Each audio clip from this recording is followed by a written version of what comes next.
الحمد لله رب العالمين والصلاة والسلام على أشرف الأنبياء والمرسلين وعلى آله الطيبين الأطهرين لا سيما بقية الله في الأرضين. روحي وأرواح العالمين له الفدا واللعنة الأبدية على أعدائهم من الآن إلى قيام يوم الدين. أما بعد، فقد قال إمام الصادق عليه الصلاة والسلام: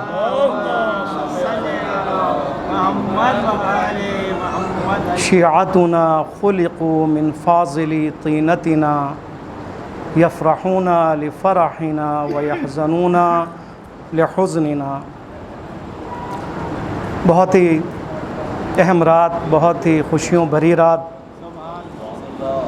سلسلہ امامت کی 7ویں کڑی اور سلسلہ عصمت کی 9ویں کڑی. فرزند امام صادق علیہ الصلاۃ والسلام، اللہم صلی علی محمد،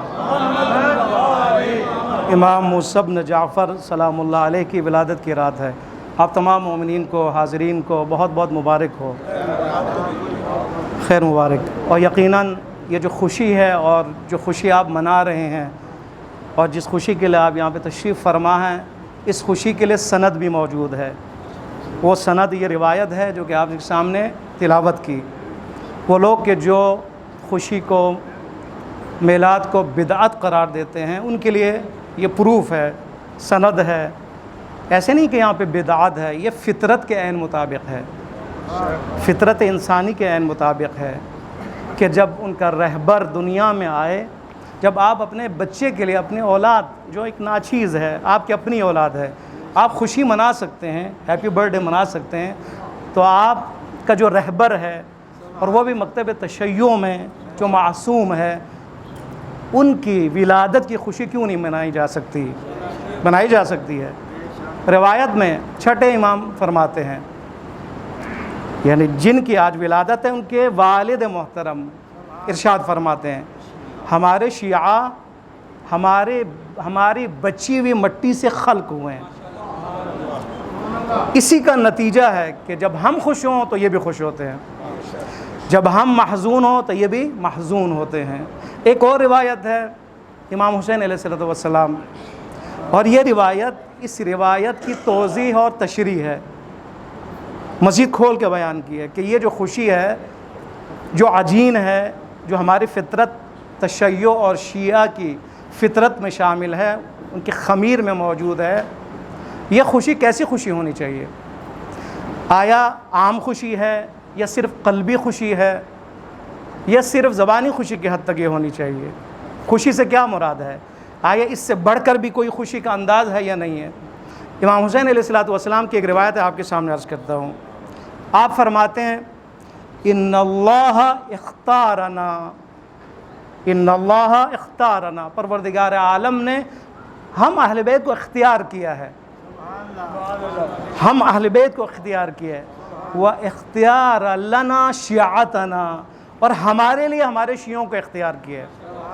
یعنی پروردگار عالم نے ہمیں خلق کیا ہے اور ہمارے لیے شیعوں کو خلق کیا ہے، ہماری خاطر شیعوں کو خلق کیا ہے. اس روایت میں یہ جملہ موجود ہے: یفرحون لفرحنا ویحزنون لحزننا. لیکن اس سے پہلے اور بعد ایک خاص جملہ ہے جو غور طلب ہے.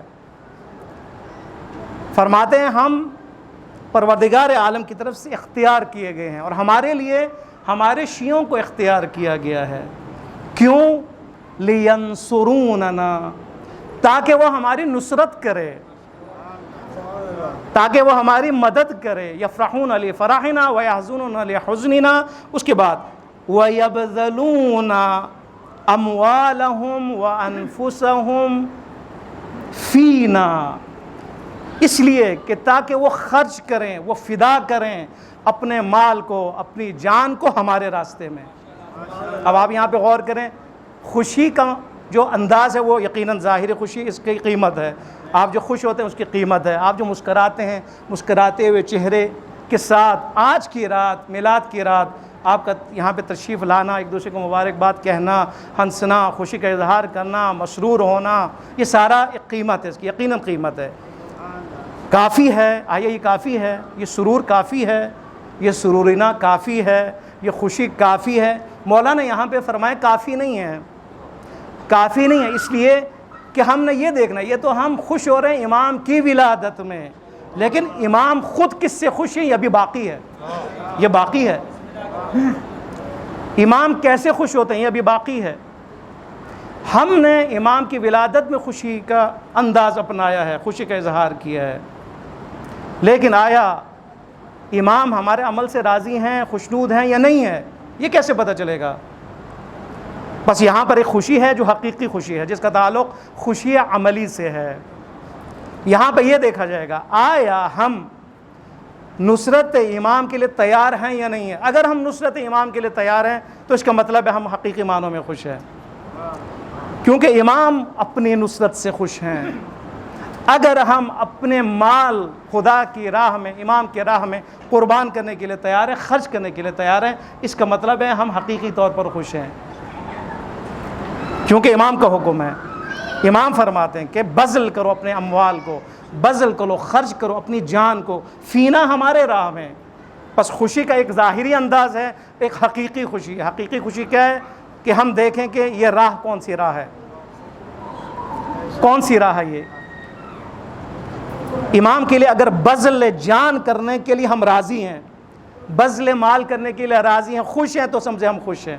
بہت اہم ہے یہ نقطہ۔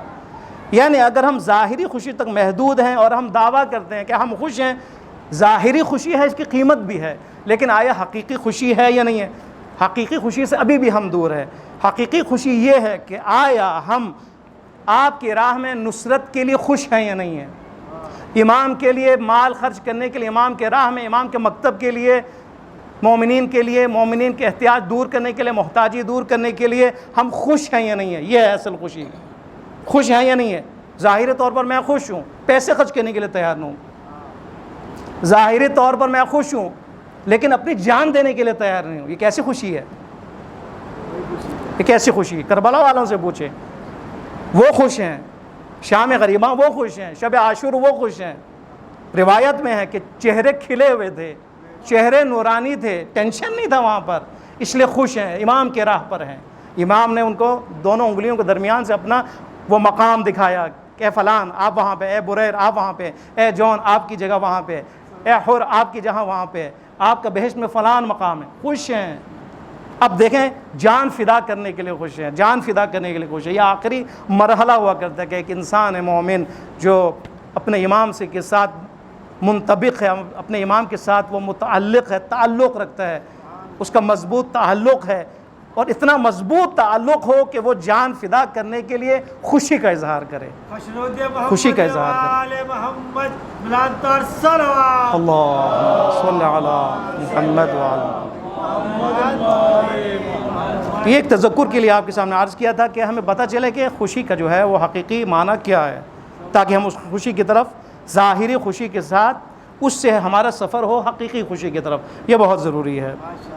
امام کی ولادت 128 ہجری کو اور 7 صفر کو امام کی ولادت ہوئی، اور مقام ولادت مدینے اور مکہ کے درمیان ابوا کا مقام ہے، ایک گاؤں ہے، ایک گاؤں ہے، ابو بصیر اس کے راوی ہیں۔ ابو بصیر کیا کہتے ہیں؟ ہم ایک قافلے میں تھے، وہ قافلہ چلتا رہا، اس قافلے میں میں بھی تھا، اسی قافلے کو چلانے والے چھٹے امام تھے۔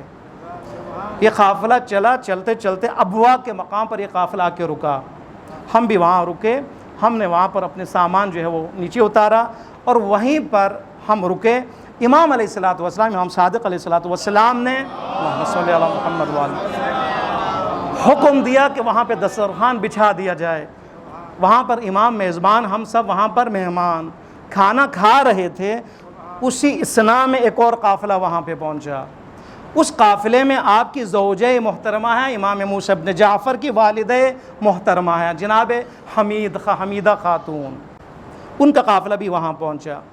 جناب حمیدہ خاتون حاملہ تھیں، وہیں پہ وضع حمل کا آثار شروع ہوا، اور دیکھا ہم نے، ابو بشیر عرض کرتا ہے کہ ہم نے دیکھا تھوڑی دیر بعد امام کی خوشی کے آثار نظر آ رہے تھے، امام کے چہرے پر خوشی تھی، امام مسرور تھے، امام نے اپنے آستین اوپر چڑھائے ہوئے تھے، امام کا اتنا خوشی کا عالم تھا، ابو بصیر کہتے ہیں کہ ہم مجبور ہو گئے کہ امام کو کہیں اے امام ہم یہی خوشی ہمیشہ آپ کے چہرے پر دیکھنا چاہتے ہیں، اے مولا آپ کی خوشی واقعاً ہمارے لیے خوشی ہے، آپ اتنے خوش ماشاءاللہ، آج ہم یہ خوشی ہمیشہ آپ کی طرف سے دیکھنا چاہتے ہیں۔ پھر پوچھا، خبر لی کہ آیا نومولود کی ولادت ہوئی، آپ نے پھر وہاں پہ خبر دی کہ پروردگار عالم نے پروردگار نے خالق کائنات نے مجھے ایک بیٹا عطا کیا ہے۔ ابوا کے مقام پر امام صادق علیہ السلام کے ہاں ایک بیٹے کی ولادت ہوتی ہے، امام موسیٰ بن جعفر علیہ السلام۔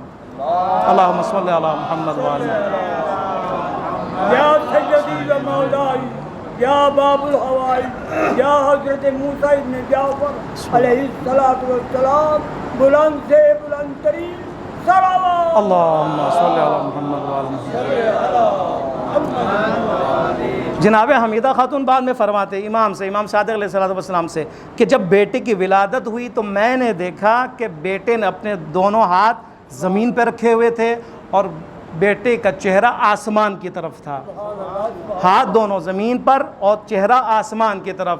امام نے فوراً کہا یہی نشانی امام کی نشانی ہے، یہی وہ نشانی ہے جو نشانی تھی رسول خدا کی بھی، یہی نشانی تھی جو امیر المومنین کی بھی، اور یہی نشانی تھی تمام ائمہ کی، کہ جب بھی ان کی ولادت ہوئی ہے ہاتھ دونوں زمین پہ تھے، یہ بتانا چاہتے تھے کہ ہم ایک طرف سے عرشی ہیں لیکن دوسری طرف سے ہم عرشی ہیں، اور پہلی طرف سے ہم فرشی ہیں، یعنی ہمارا تعلق فوراً ہی بعد ولادت کے فوراً بعد، دنیا میں آنے کے فوراً بعد، نومولود ہے، کچھ سیکنڈوں کا بچہ ہے، معرفت کا یہ عالم ہے۔ وہ کیا عالم ہے؟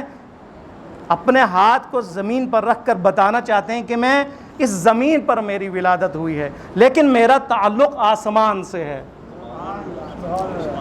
مجھے ایک عام بچہ نہ سمجھنا، تمام ائمہ کی یہ نشانی ہے جنہوں نے اپنے اس انداز سے اپنی حقانیت بتائی، اپنے اس انداز سے اپنا عرشی ہونا سمجھایا، اپنے اس انداز سے خدائی اور الہی ہونا سمجھایا۔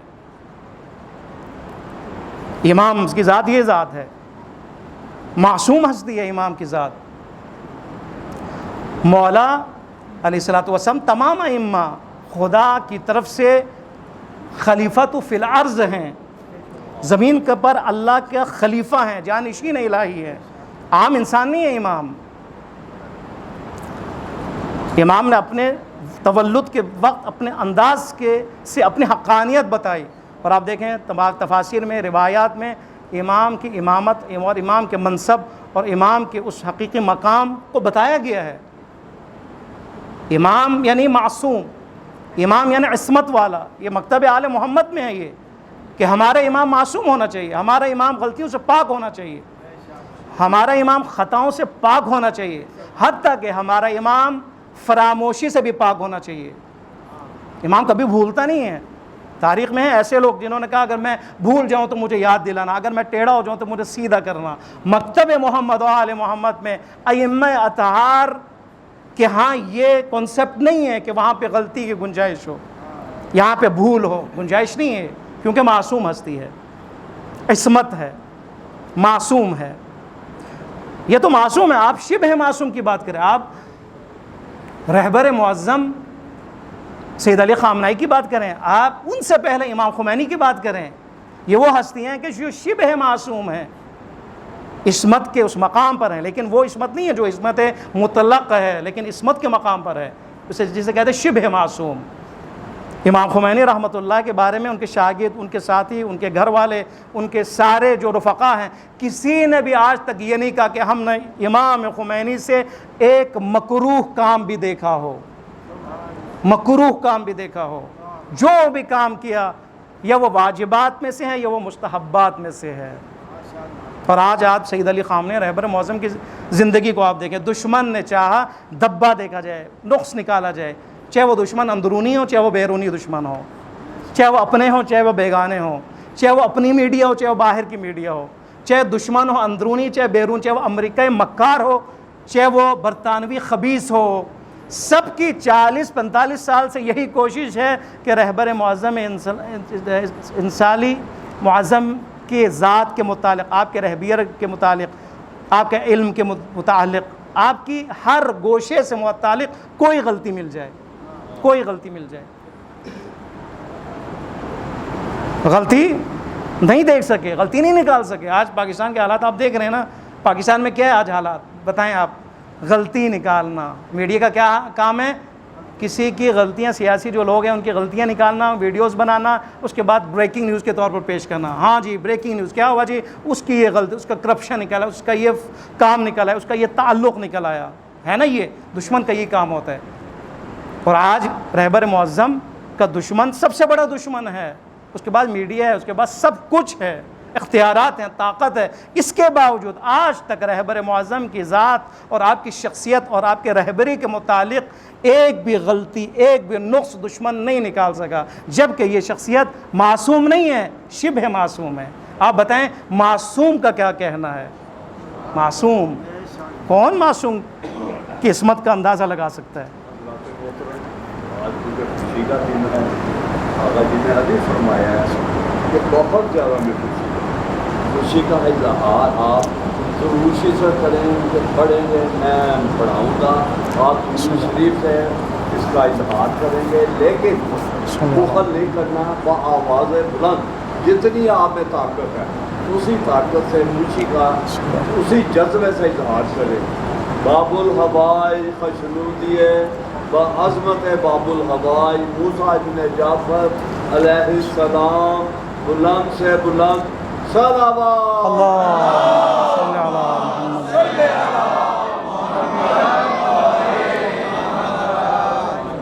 جب ہم عصمت کی بات کرتے ہیں ایک ذہن میں یہ بات رہے، عصمت سے مراد یہ نہیں کہ کیونکہ معصوم ہے پس یہ عصمت ان کو مجبور کرتی ہے کہ وہ گناہ نہ کرے، یہ مراد نہیں ہے یہاں پر۔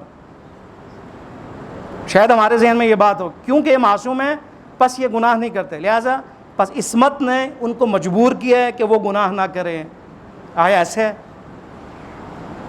کہ وہ مجبور ہیں کہ وہ گناہ نہ کریں؟ آیا معصوم ہستیاں فرشتوں کی طرح ہیں؟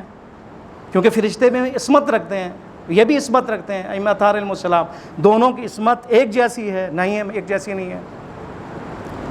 عصمت ملائکہ اور ہے، عصمت ائمہ اطہار اور ہے، وہاں پر جو عصمت ہے اس میں مجبور ہیں وہ، اس لیے وہ افضل نہیں ہے ان سے، افضلیت یہاں پر ہے اس لیے کہ یہ عصمت اختیاری رکھتے ہیں، اس لیے یہ افضل ہیں۔ یعنی عصمت نے مجبور نہیں کہ ان کو گناہ نہ کرے، بلکہ عصمت ہے، لیکن یہ عصمت اس لیے ہے کیونکہ یہ عظیم ہستیاں ہیں، اس لیے کہ معرفت کے اوج پر ہیں، اس لیے کہ قدرت رکھتے ہیں، اس لیے معصوم ہیں۔ ایک استاد کی طرح، استاد ہے ایک بڑا تجربہ کار استاد، 50 جو ہے اس کے شاگرد ہیں، استاد اپنے تجربے کی بنیاد پر، اس کلاسداری کی بنیاد پر، ان کے محنت کی بنیاد پر 2 دن میں جان جائیں گے کہ اس میں 2 بچے بڑے بہترین ہیں۔ جانتے ہیں نہیں جانتے، ان کو پتہ چل جاتا ہے یہ بچے بہترین ہیں، سب سے اہم یہی ہیں، سب سے پڑھنے والے یہی ہیں، اور یہ ہیں جو بہت کچھ بن سکتے ہیں۔ وہ علیم ذات ہے، وہ خدا ہے کہ جس کو پتہ ہے کہ جس کو میں خلق کرنے والا ہوں، ان مخلوقات میں سے 14 ہستیاں سب سے عظیم مخلوق ہیں، اور یہی عصمت کے مالک ہے، یہی ہے کہ جو اپنی معرفت کی بنیاد پر اس عصمت کو محفوظ رکھ سکتے ہیں۔ اب آپ دیکھیں، اسی لیے ان کی اہمیت ہے، اسی لیے ان کی اہمیت ہے۔ عصمت کو بچایا انہوں نے اپنی محنت کے ذریعے سے۔ یعنی یہاں پہ جو موضوع یہ ہے کہ آیا وہ اپنی عصمت میں بے اختیار ہیں یا نہیں ہے، یا مجبور ہے؟ نہیں، مجبور نہیں ہے، مجبور نہیں ہے، وہ اپنی معرفت کی بنیاد پر۔ آپ دیکھیں حضرت یوسف علیہ السلام کا جو تذکرہ قرآن میں تفصیل سے ہے، حضرت یوسف علیہ السلام عصمت رکھتے ہیں، یعنی معصوم ہستی ہے، لیکن آیا مجبور تھے، زلیخا نے بند کیا، وغلقت الابواب وقال حیت لک، سارے دروازے بند کر دیے، پورا محل، پورا قصر کوئی بھی نہیں، صرف زلیخا ہے اور جناب یوسف علیہ السلام ہیں، اور جناب زلیخا تیار ہیں، دعوت دے رہی ہیں، تو سارے مسائل حل ہے نا یہاں پر۔ خود عورت جب دعوت گناہ دے، پھر مرد کے لیے کیا ہے؟ وہ اس کے لیے تو بہت بحرانی حالت ہے، اور جو اس حالت میں بچ جائے وہی مجاہد ہے، وہی انسان کامل ہے۔ اس مقام پر انسان بچے، اور یقیناً عام انسان، میرا جیسے انسان کبھی یہ امتحان نہ لے، کیونکہ سخت امتحان ہے، نامحرم کے ساتھ اکیلے میں رہنا سب سے بڑا امتحان ہے، اور 99.9 جو ہے فیصد فیل ہو جائے گا انسان، کیونکہ انسان کے اندر شہوت ہے، بڑھتی ہے شہوت، اور سامنے جو ہے وہ شہوت بھڑکانے والی بھی موجود ہے۔ لیکن یہاں پہ آپ دیکھیں قرآن نے کیا فرمایا، یہاں پہ نہیں کہ حضرت یوسف علیہ السلام کو ان کی عصمت نے مجبور کر دیا ہو اور زبردستی حضرت یوسف علیہ السلام نے اپنے آپ کو محفوظ کر لیا ہو، ایسا نہیں ہے۔ اب دیکھیں کیا فرمایا، وَغَلَّقَتِ الْأَبْوَابُ، ابواب وقات حیت لک، تمام دروازے بند کر دیے، اور زلیخا نے کہا حیت لک، میں تمہارے لیے تیار ہوں۔ حضرت یوسف علیہ السلام نے کیا جواب دیا، قال معاذ اللہ، تین چیزیں، قال معاذ اللہ انہ ربی احسن مثواي، معرفت یعنی عصمت اور بچاؤ معرفت کی وجہ سے ہے۔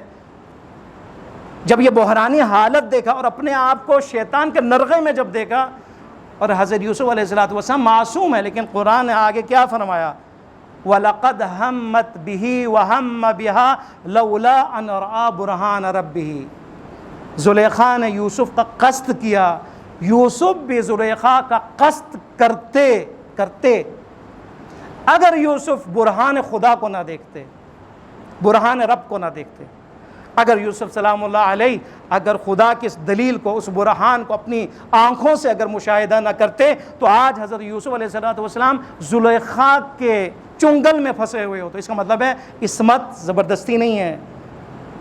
حضرت یوسف اسی لیے کیا فرماتے ہیں، قال معاذ اللہ، جب کہا آؤ میں تیار ہوں، کیا فرماتے ہیں، معاذ اللہ، میں خدا کی پناہ میں ہوں، مجھے خدا کی پناہ کی ضرورت ہے، میں خدا کی پناہ میں جانا چاہتا ہوں۔ اے پروردگارا تو پناہ دے، اس حالت میں تو پناہ دے، تب میں بچوں گا، ورنہ میں نہیں بچوں گا۔ دیکھیں کیا ہوا، بحرانی حالت میں گناہ کے وقت سیرت یوسف یہ ہے کہ آپ فوراً کہیں اعوذ باللہ من الشیطان الرجیم، معاذ اللہ، کہ میں خدا کی پناہ میں اپنے آپ کو لے کے جاتا ہوں۔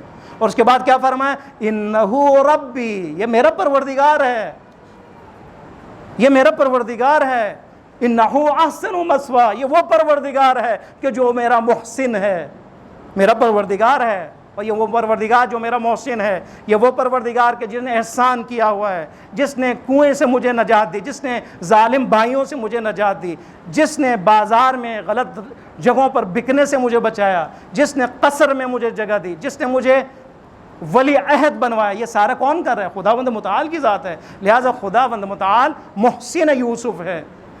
لہٰذا انسان جب گناہ میں پھنسے، جب گناہ کے روبرو ہو، تو انسان کیا کرے، اعوذ باللہ من الشیطان الرجیم، خدا یہ تیری پناہ میں آنا چاہتا ہوں۔ دو، خدا کی احسان کو یاد کرے، احسان کو یاد کرے کہ یہ محسن ہے۔ خدا کی بارگاہ میں خدا کی نافرمانی، محسن کے احسان کو بھلا دینا ہے، بھلا دینا ہے۔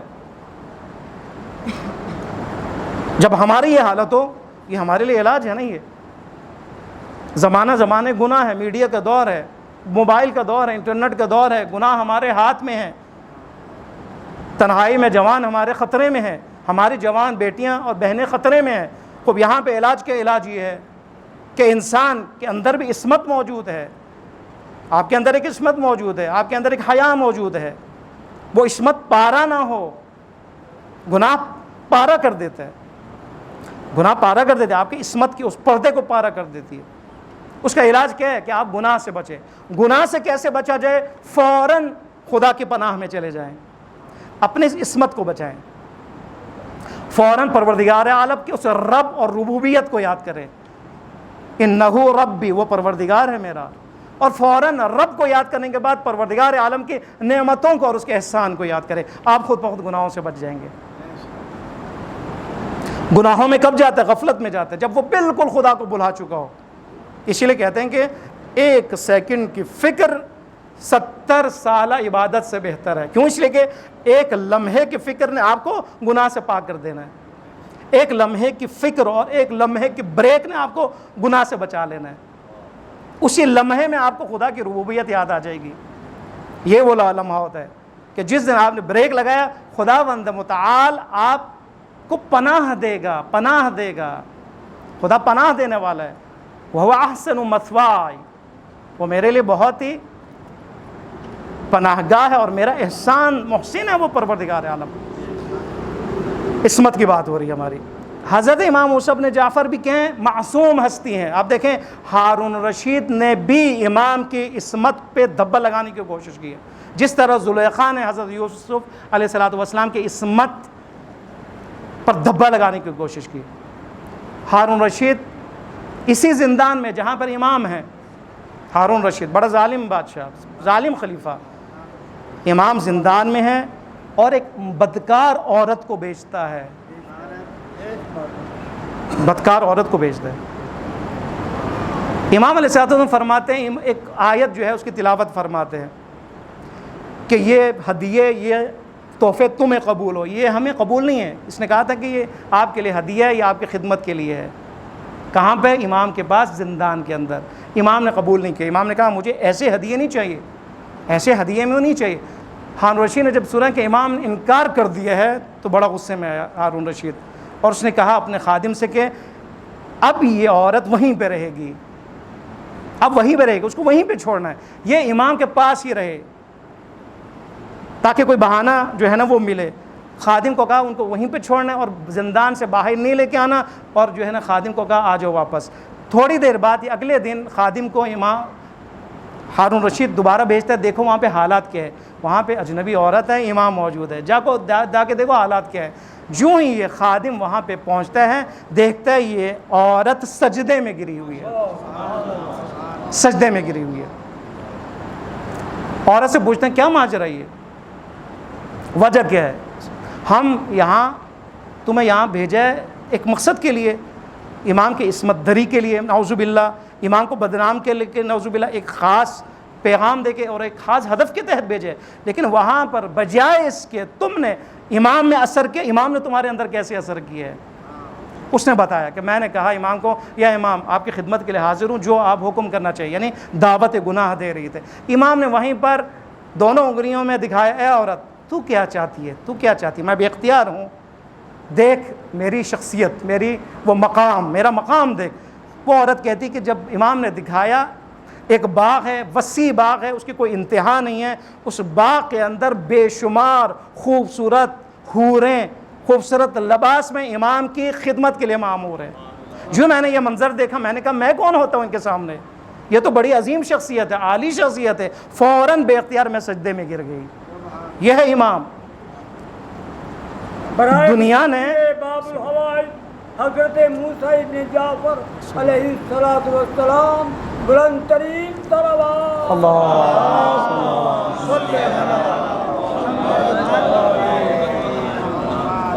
دنیا نے امام کی عصمت کا امتحان لینا چاہا ہے، معصومین کی عصمت کا امتحان لینا چاہے، ہمیشہ فیل ہوئے. دنیا نے معصومین علیہ السلام کے علم کا بھی امتحان لینا چاہے، ہمیشہ فیل ہوئے. اب یاد رکھیں امام معصوم، امام کی جو صفتیں بارز ہیں، جو اہم صفات ہیں جو ہونی چاہیے، وہ کیا ہے؟ ایک عصمت ہے. عصمت کو ہونا ضروری کیوں ہے؟ اس لیے کہ امام رہبر ہیں. رہبر کے لیے خطاؤں سے پاک، گناہوں سے پاک، ہر چیز سے، ہر دبے سے پاک ہونا ضروری ہے، اس لیے کہ وہ قائد ہیں، قائد ہے، رہبر ہے. اگر ان کے اندر دبا ہو، ان کے اندر گناہ کا شائبہ بھی اگر ہو تو رہبری نہیں کر سکیں گے، لوگ اعتماد نہیں کر سکیں گے. یہ بہت اہم ہے. ان کے لیے عصمت ضروری ہے. کیوں عصمت ضروری ہے؟ اس لیے کہ یہ ماڈل ہے، اسوہ ہے. اسوے کے لیے بے دبا ہونا ضروری ہے. اس لیے ہمارا اعتقاد ہے کہ عصمت ضروری ہے، اور یہ عصمت ثابت بھی ہے. ایک اور اہم صفت جو ہونا ضروری ہے وہ کہ علم ہے. عصمت بھی خدا کی طرف سے ہے اور علم بھی خدا کی طرف سے ہے. اور دنیا نے جس طرح عصمت کا امتحان لینا چاہا، اسی دنیا نے ان کے علم کا بھی امتحان لینا چاہا ہے. ابو حنیفہ کے 2 شاگرد، ابو یوسف محمد ابن حسن، 2 شاگرد.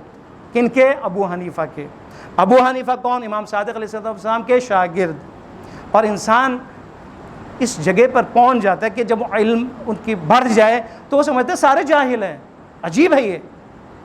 آج یہ دونوں جن کے استاد خود شاگرد ہیں امام موسیٰ ابن جعفر کے بابا کے شاگرد، لیکن وہ آج کیا ہیں؟ علمی مقابلہ کرنا چاہتا ہے، علمی بحث کرنا چاہتے ہیں. اس عنوان سے زندان میں آتے ہیں. کون سے زندان؟ سندھ ابن شاہق کے زندان میں. محمد ابن حسن کون ہے؟ ابو حنیفہ کے شاگرد، عالم دین. کیوں آ رہے ہیں؟ مباحثہ کرنے کے لیے. مباحثہ کیوں کریں؟ تاکہ اپنے علم کو ثابت کریں اور نعوذ باللہ امام کے علم کو کی نفی کرے. آتے ہیں امام کے حضور میں آ کے بیٹھتے ہیں. جو ہی بیٹھتے ہیں زندان بان وہاں پہ پہنچ جاتا ہے, جو سیکورٹی والا پہنچ جاتا ہے. پہنچنے کے بعد وہاں پہ عرض کرتے ہیں امام سے کہ مولا میں جا رہا ہوں, میری ڈیوٹی ختم ہے, میں کل واپس آؤں گا, اگر آپ کے لیے کوئی کام ہے تو مجھے بتائیں, کچھ لانا ہو تو میں لے کے آ جاؤں گا. امام نے کہا نہیں, مجھے کسی چیز کی ضرورت نہیں, سب کچھ ہے. یہ چلا جاتا ہے, یہ زندان بان چلا جاتا ہے. جو ہی یہ جاتا ہے امام رخ کرتے ہیں ان دونوں کے, ابو یوسف محمد ابن حسن. کیا کہتے ہیں امام کہتے ہیں عجیب ہے یہ انسان اتنا عجیب ہے کہ اس کو پتہ نہیں ہے کہ کل آنے والا ہے یا نہیں ہے, لیکن یہ کیا کہہ رہے ہیں, میں کل آؤں گا امام, اگر کوئی کام ہے تو وہ وہاں کام کرنے کے لیے تیار ہوں. امام کیا کہتے ہیں, اس کا کل نہیں آئے گا, یہ آج اس دنیا سے چلے جائے گا, اس کی آج رات موت واقع ہو جائے گی. یہ دونوں آئے تھے کس لیے؟ بحث علمی کرنے کے لیے. جب دیکھا کہ امام نے علم غیب کے تحت خبر غیب دی ہے تو ان کا جسم لرزنے لگا, فوراً ہار مان لی, فوراً کہا یا امام ہم جا رہے ہیں, انشاءاللہ پھر آئیں گے. بالکل موضوع ڈسکس نہیں کیا, چلے گئے باہر گئے, بڑے حیرانی کی حالت میں, بڑی پریشانی کی حالت میں. آئے تھے کس لیے, ہوا کچھ اور. باہر گئے, اپنے کسی ساتھی سے کہا یہ جو بندہ جا رہا ہے زندان بان, اس کا پیچھا کرنا ہے, دیکھنا ہے یہ کہاں جا رہا ہے اور کیا کر رہا ہے, اور اس کی حالت کے ہمیں خبر دینا ہے.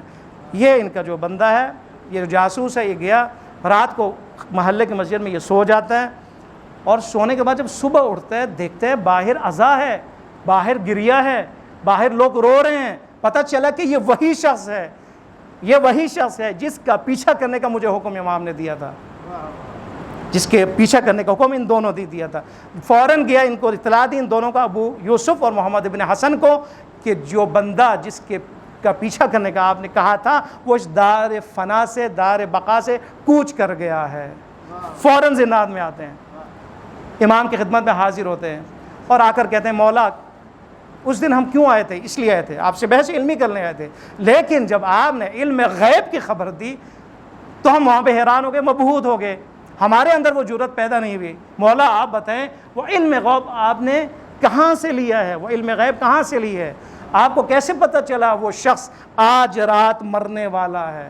امام کیا فرماتے ہیں, علم لدنی کا مالک ہے امام عصمت کا مالک ہے, خدا دے رہا ہے, علم بھی خدا بند متعال دے رہا ہے. امام کیا فرماتے ہیں, یہ علم الہی ہے, یہ علم لدنی ہے, یہ اسرار خدا ہے, یہ علم غیبی ہے.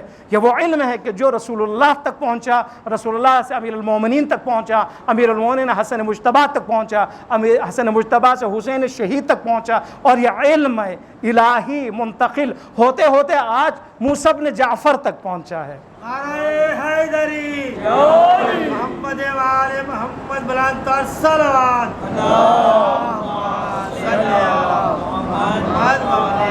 میں اس علم کا مالک ہوں, میں وارث علم الہی ہوں. مبہوت ہو گئے, حیران ہو گئے, شکست کھا لیا. یہ ہے معصوم ہستی, یہ ہے امام موسیٰ بن جعفر سلام اللہ علیہ. امام کو اپنی موت کا بھی خبر ہے. ایک امام کے اندر 3 کوالٹی ہونی چاہیے, عصمت, علم, قدرت. آپ دیکھیں یہ آپ کو کہیں بھی نہیں ملے گا.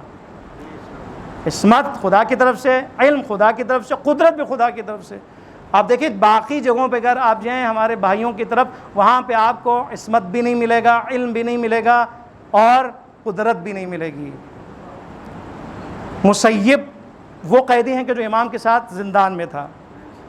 کیا کہتے ہیں, یہ راوی بھی ہے, یہ کہتا ہے امام علیہ الصلوۃ والسلام اپنی شہادت سے 3 دن پہلے فرماتے ہیں مجھ سے کہ میں مدینے جا رہا ہوں. امام کہاں پہ ہیں؟ زندان میں ہیں. زندان بھی سندھی ابن شاہق ظالم کا زندان, جہاں پہ آپ شہید ہوئے. 3 دن پہلے آپ مسیب کو کیا فرما رہے ہیں کہ اے مسیب میں مدینے جا رہا ہوں. حیران ہوا, مولا کیا کہہ رہے ہیں, آپ زندان میں, آپ کے ہاتھ میں رسن ہے, پاؤں میں بیڑیاں ہیں, زنجیریں بندھی ہوئی ہیں, آپ ظالم کے زندان میں, آپ کہہ رہے ہیں میں مدینے جا رہا ہوں, کیسے؟ مولا آپ مجھے بتائیں, میرا اعتقاد پختہ ہو. امام نے وہاں پہ دعا کی, تیرا اعتقاد پختہ ہو اور خدا تجھے دین پر ثابت قدم رکھے. مولا غائب ہو جاتے ہیں, کچھ دیر بعد مولا حاضر ہو جاتے ہیں. مسیب کیا کہتے ہیں؟ میں نے دیکھا کہ مولا حاضر ہوئے، حاضر ہونے کے بعد اپنے ہاتھ سے زنجیریں پہنی، بیڑیاں پہنی۔ مسیب کہتے ہیں مولا یہ کیسے ممکن ہے؟ آپ زندان سے کیسے جا سکتے ہیں؟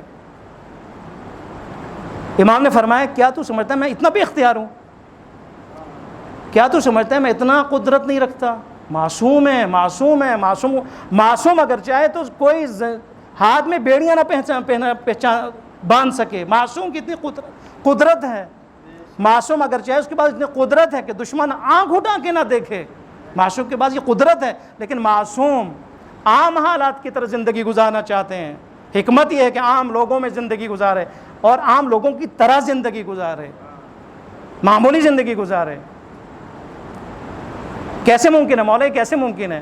آپ یہاں سے کیسے جائیں گے؟ آپ نے فرمایا وہی اسم اعظم جو آصف نے برقیہ کے پاس ہے، وہی اسم اعظم میرے پاس ہے۔ جس طرح آصف ابن برقیہ چشم فلک میں پلک جھپکنے کے ساتھ تخت بلقیس کو ایک لمحے میں اگر لا سکتے ہیں تو میں بھی اسی اسم اعظم میں مدینے پہنچ سکتا ہوں۔ امام پہنچے، یہ قدرت ہے۔ اور اس کے بعد فرمایا کہ 3 دن بعد میں اس دنیا سے چلا جاؤں گا۔ بس علم خدا اور قدرت خدا بھی یہاں پہ ثابت ہے، اور علم جانشین اور خلیفہ خدا بھی ثابت ہے۔ یعنی امام موسیٰ بن جعفر وہ ہستی ہیں، وہ شخصیت ہیں کہ جو معصوم ہیں، من اللہ ہیں، منصوص من اللہ ہے، معصوم من اللہ ہے، اور وہ خدا ہیں کہ جو علم خدا بھی رکھتے ہیں، اور وہ امام ہے کہ جو قدرت الہی بھی رکھتے ہیں، قدرت الہی بھی رکھتے ہیں۔ آپ بتائیں وہ امام کہ جو منصوص من اللہ ہو، کہ جو معصوم ہو، جو علم الہی رکھتے ہوں اور جو قدرت بھی رکھتے ہوں، اس کے معموم اور اس کے مقتدین اور اس کے چاہنے والوں کی کیا حالت ہونی چاہیے۔ اسی لیے امام صادق علیہ السلام نے فرمایا کہ اگر 1000 کی بستی ہو، اس 1000 بستی میں اگر ایک گھر مشہور ہو اپنے تقوی کے لحاظ سے، تو وہ میرا چاہنے والا ہونا چاہیے، میرے چاہنے والوں کا گھر ہونا چاہیے۔ کیوں؟ اس لیے کہ میں ان کا امام ہوں، باقیوں کا میں امام نہیں ہوں۔ باقیوں کا امام صادق نہیں، وہ قبول نہیں کرتے، لیکن میں جس کا امام ہوں حق بنتا ہے کہ وہ سب سے زیادہ افضل ہو، سب سے زیادہ باتقویٰ ہو، سب سے زیادہ آگے ہو معنوی لحاظ سے، سب سے زیادہ فکری لحاظ سے آگے ہو، سب سے زیادہ دنیاوی لحاظ سے بھی آگے ہوں۔ ایسے نہیں کہ میرے چاہنے والے فقیر ہوں، فقراء ہوں، نہیں، میرے چاہنے والے دنیاوی لحاظ سے، امام صادق بھی دنیاوی لحاظ سے بڑے عالیشان شخصیت کے مالک تھے۔ دنیاوی لحاظ سے آپ پاورفل ہوں اور معنوی لحاظ سے آپ میں کے اندر طاقت ہونی چاہیے۔ بہت اہم ہے، امام علم کے مالک، امام قدرت کے مالک۔ ایک حدیث اسی کے لیے، اسی کی دلیل کے طور پر آپ کے سامنے آخر میں عرض کروں گا۔ امام علم الہی کے مالک اور امام کے اندر قدرت ہے۔ آپ دیکھیں یہ ہمارے لیے خوشخبری بھی ہے یہ روایت، اور یہی روایت ہمارے لیے خبردار بھی ہے۔ امام کیا فرماتے ہیں؟ امام موسیٰ بن جعفر سلام اللہ علیہ فرماتے ہیں انی ومن یجرا مجرا من الائمۃ صلوات اللہ علیہم۔ آپ فرماتے ہیں کہ میں موسیٰ بن جعفر اور جو بھی اس مقام امامت پر ائمہ اطہار علیہ الصلوۃ والسلام میں سے کوئی بھی اگر اس مقام پر ہو، یعنی کوئی بھی امام مجھ سمیت کوئی بھی امام 12 امام میں سے کوئی بھی اگر ہو، لابد لنا من حضور جنازتہم، ہر امام کے اوپر ضروری ہے، واجب ہے کہ وہ اپنے چاہنے والوں کے جنازے میں شریک ہوں، فی ای بلد، جس ملک میں ہی کیوں نہ ہو، جس سرزمین پر کی کیوں نہ ہو، فی ای بلد کنتم، جہاں پر بھی تم ہو۔ اس کا مطلب ہے اگر امام خراسان میں ہو اور مرنے والا مدینے میں ہو، امام جنازے میں شرکت کرتے ہیں، ابھی امام غائب ہیں، نہیں پتہ کہاں ہے، لیکن کوئی مومن، کوئی شیعہ اگر اس دنیا سے چلا جائے، رحلت فرما جائے، اس کے جنازے میں واجب ہے، لابد کا لفظ ہے کہ ہمارے لیے ضروری ہے کہ ہم اس کے جنازے میں شریک ہوں۔ لیکن ایک جملہ ہے بہت اہم ہے، فرماتے ہیں فاتقوا اللہ فی انفسکم، لیکن ایک بہت ہی خطرناک بات یہ ہے کہ اے چاہنے والو تم اپنے اندر تقوی اختیار کرو، اپنے نفس میں تقوی اختیار کرو۔ کیوں کہا امام نے؟ ہم تمہارے جنازے میں شرکت کریں گے، شرکت کرتے ہیں، واجب ہے ہمارے اوپر، لیکن ایک جملے کا اضافہ کیا، فاتقوا اللہ، خدا سے ڈرو اور تقوی اختیار کرو، اس لیے کہ کہیں ایسا نہ ہو کہ میں امام تمہارے جنازے میں شریک ہو جاؤں اور میری شرکت کی وجہ سے تم اپنے اعمال کی وجہ سے شرمندہ ہو جاؤ۔ تمہاری شرمندگی ہے، ہمارا حضور، ہماری شرکت ضروری ہو گیا، واجب ہو گیا۔ مظہر صاحب سماعت فرما رہے ہیں انشاءاللہ، ہمارا حضور، ہماری شرکت واجب، امام ضرور تشریف لاتے ہیں، لیکن امام فرماتے ہیں تمہارا تقوی ہونا چاہیے، اس لیے کہ میں امام بھی اگر حاضر ہو جاؤں میں بھی شرمندہ نہ ہوں، کیونکہ امام کو تو پتہ ہے اس کے اعمال کیا ہیں، امام کو پتہ ہے یہ جہنمی ہے جنتی ہے، امام کو پتہ ہے یہ نجات یافتہ ہے یا یہ نجات یافتہ نہیں ہے۔ تو یہاں پہ ایک طرف امام کے لیے بھی خوش شرمندگی کا باعث ہے، اور ایک طرف خود یہ جانے والا، رحلت کرنے والا بھی شرمندہ ہوگا۔ اس لیے امام فرماتے ہیں کونوا لنا شیئا ولا تکونوا لنا زینا، کونوا لنا زینا ولا تکونوا علینا شیئا، کبھی بھی ہمارے لیے ننگ و عار کا سبب نہ قرار دینا، ہماری عزت کا سبب بننا، کبھی بھی ہماری بے عزتی کا سبب نہ بننا، ننگ و عار کا سبب نہ بننا۔ ہمارے اعمال سے امام شرمندہ ہوتے ہیں، ہمارے اعمال سے امام گریہ کرتے ہیں، ہمارے اعمال سے امام افسردہ ہوتے ہیں، ہمارے اعمال سے امام ٹینشن میں جاتے ہیں۔ یہ چیز ہمارے ذہن میں رکھے، اور ایسا نہ ہو کہ پوری زندگی ہم گزاریں، سینہ کوبی کریں، عزاداری کریں، گریہ کریں، اس کے بعد امام ہمارے جنازے میں بھی شرکت کریں اور وہاں پہ امام شرمندہ ہو اور ہم بھی عالم برزخ میں شرمندہ ہو۔ یہ نہیں ہونا چاہیے۔ یہ پیغام ہے آج کے نومولود امام کا، ہمارے نام، شیعوں کے نام، چاہنے والوں کے نام، کہ وہ امام کے جو عصمت بھی رکھتا ہے، جو علم بھی رکھتا ہے، جو قدرت بھی رکھتا ہے، جس کے پاس علم ہے کہ کون سا شیعہ کہاں پہ رحلت کر گیا ہے، اور اس کے بعد قدرت بھی ہے، وہ فوراً پہنچ بھی جاتا ہے۔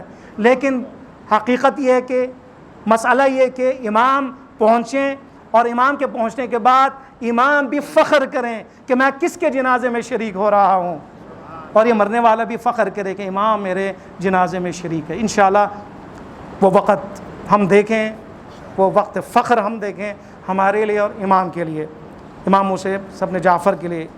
امام باب الحوائج ہے، اس لیے وقت دعا بھی ہے، شب دعا بھی ہے۔ دعا کریں اپنے لیے، پورے قوم کے لیے، خاص طور پر جو سانحہ پاکستان میں رونما ہوا ہے سیلاب، اور سیلاب زدگان میں جو مومنین اور مسلمین اور جو انسان اس کا شکار ہے، ان کے لیے خصوصی طور پر دعا کریں کہ بیماریاں بھی بڑھتی جا رہی ہیں، اور ملک کی معیشت کے لیے بھی دعا کریں کہ پاکستان بھی خطرناک صورتحال کا شکار ہے۔ پروردگار آب حق محمد و آل محمد، آج کے شب کے صدقے میں ہم دعا کرتے ہیں، آج کے شب میں ولادت پانے والے نومولود امامت کی چھٹی کڑی اور عصمت کی نویں کڑی، امام صادق علیہ الصلوۃ والسلام کے فرزند باب الحوائج کے صدقے میں ہم دعا کرتے ہیں، ان کے وسیلے سے ہم دعا کرتے ہیں۔ پروردگارا اگر ہمارے اندر غلطیاں ہیں، خدایا ہمیں ان غلطیوں کے ازالے کی توفیق عطا فرما۔ پروردگارا اگر ہم علم سے ناآشنا ہیں، جاہل ہیں، تو ہمیں علم عطا فرما۔